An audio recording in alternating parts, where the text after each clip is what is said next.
Welcome to Nintendo 64 FunTime. Good morning, YouTubes. Welcome to Nintendo 64 FunTime. Got our morning cup of coffee on our first day here, first episode. And as you can tell by the title, Nintendo 64 FunTime, we're going to talk about and play games about the Nintendo 64. The first episode, I figured we'd just kind of go through some of the history, go through just my stories about the Nintendo 64, why it's so nostalgic to me. It was the system that I grew up with. It was my generation's console. Sure, I played the NES and the SNES and all the systems that kind of came along with that, but this was the first system that I had. I had portable systems before this, but my first home console was a Nintendo 64. So let's get right into it. Originally, after the SNES, it was going to be the successor.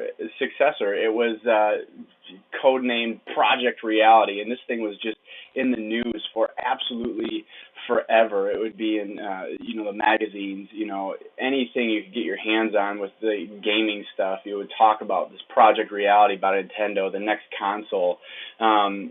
And from my understanding, it was supposed to come out around the 32-bit era, and they were working with Sony originally to create actually a disc-based system. And they were going to collaborate and have a new generation's console. Obviously, with everything, it fell through. Sony went off to create the Sony PlayStation, and Nintendo was stuck to just go from scratch. So that's why they kind of skipped that 32-bit era, and now they started talking about the Ultra 64. They started trickling out a little bit of information on it, with the cartridges and stuff like that. Ultimately, after years of development and years of just talking about this system, they renamed it the Nintendo 64. The 64 being, it was kind of the end of the bit wars, so they still were throwing that 64 bits on there to sound impressive. It was part of the fifth generation of home consoles. It was Nintendo's third home console.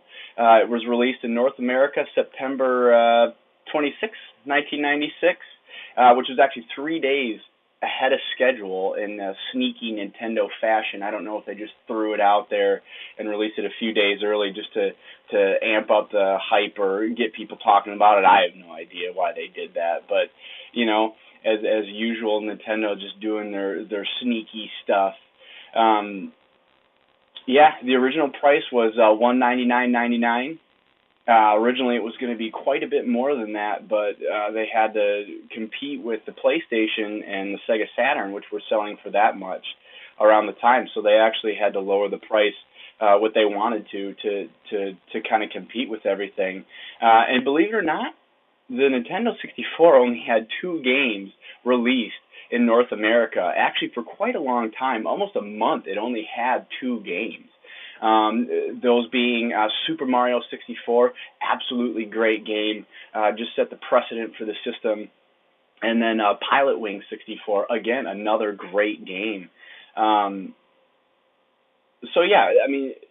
Two games, but they were some of the best games on the system that we got right away.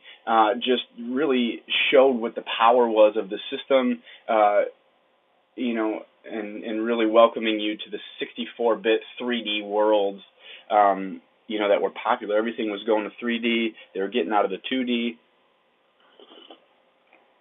So it was absolutely great games to start out with. Which is funny because nowadays the Nintendo Switch is just about ready to come out, and they're releasing more and more games. But originally they had like 5 or 6 games that they were going to be released, and people were complaining so much about that. But the Nintendo 64 only had 2, it just goes to show it's all about quality, not quantity, especially on game release and stuff like that. There was one other game in Japan that was released. It was a tile game, so the Japan release did get 3 games. But again, we were stuck with a few games just for a few months. It came with a super custom 64-bit GPU, which was awesome. Again, it was a straight 64-bit processor. and it was the first one. The Jaguar 64, or whatever they called it, said they had a 64-bit console, but it was kind of a lie. It was two 32-bit, processors kind of piggybacking on one another, and we all know that when that happens, you really don't get, the equal power out of it. So straight 64-bit GPU, which was absolutely awesome.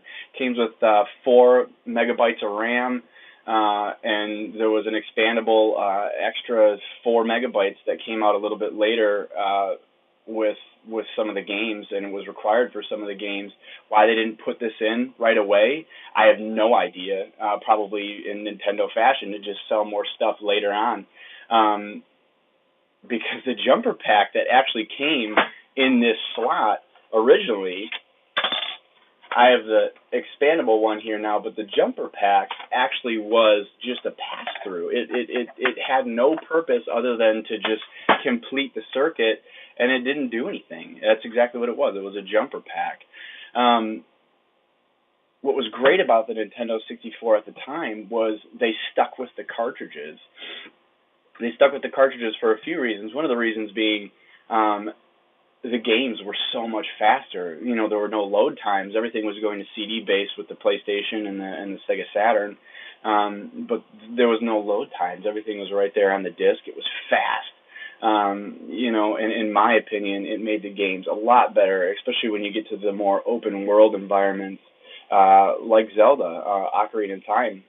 It just, having those load times just kind of takes away from the game, I think. So the cartridges were definitely the way to go. They also had them to kind of cut down on pirating. Discs were really easy to pirate, with mod chips and stuff like that, even back in the late 90s. So that they kind of had that idea in mind. Even with that, they ended up building a giant, disc-based system that actually went on the bottom of one of these, and you could actually pirate games still. So, you can't keep that kind of stuff away from a console for very long, but it did its job. The only bad thing about the cartridges is I read somewhere that they actually originally were almost $25 just for the cartridge and the board. So you think about a CD, how many cents it costs for a CD. These carts were just so much more expensive. So whether the game was actually selling at a loss or not, I don't know. I'm assuming the price of the cartridges actually came down a little bit. But it's crazy to think that the original price to build the cart and the board and everything was right around $25. Great things about the Nintendo 64 is it did have a bunch of firsts. Like I said, it was the first system with the 64-bit GPU. It was the first system to come standard with the 4 controller ports right built into the console. A lot of the systems, you could play with multiple controllers, but you had to have a tap that you had to buy separately. None of them really came right on the system, so it was great that they had that. It was the first system that had rumble pack capabilities, which was great, the rumbling system. It was a little bit gimmicky at first. A lot of the games kind of used it as kind of a gimmick, but it caught on. Now all our controllers come with a rumble feature. In North America, there were about 296 games released total. I think for the entire system, it had 388 releases. A lot of those were Japan exclusives. But for a system that stuck around for almost 6 years, 296 games is not a lot.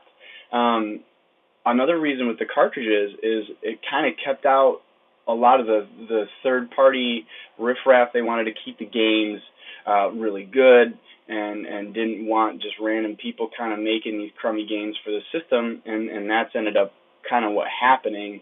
And the 64-bit processor was actually really hard, or GPU was actually really hard to program for, so you didn't get a lot of these random games that are coming that just kind of came out. So we ended up with 296.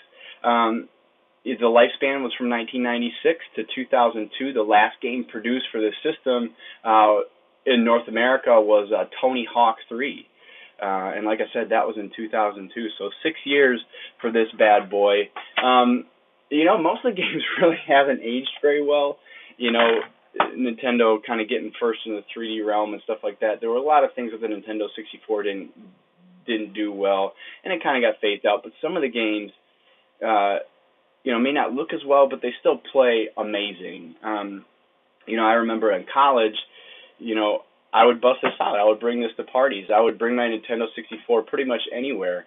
And even though the newer systems were out, we would still pop in Mario Kart. We'd still pop in Smash Brothers and GoldenEye, and leave the other systems collecting dust. So this was a great system. People still play it. This is why I'm kind of starting this channel, is just to show my love for this system. This first episode might be a little bit boring for you, but I figure I'd give you a little bit of background on the system and kind of why I love it. The next few episodes, we're going to start playing games. I'm going to play some games. We're going to talk about them. We're going to have a good time. I got a few games kind of picked out right away that were kind of near and dear to my heart that I'm going to show you guys. And then I'm absolutely open to suggestions. Any games that you want to see and hear about from me, please feel free to just let me know what games you want to see. I'm a big fact nut, so during all these games, you're going to get a lot of probably useful facts you don't want to hear. Maybe you do, but that's why I'm doing this, because I just want to throw some facts at you. And, this is Nintendo 64 Fun Time. We're going to be talking about some games. We're going to be playing some games. We're actually just going to have a really good time here. Remember, always be gaming, and we'll see you next time.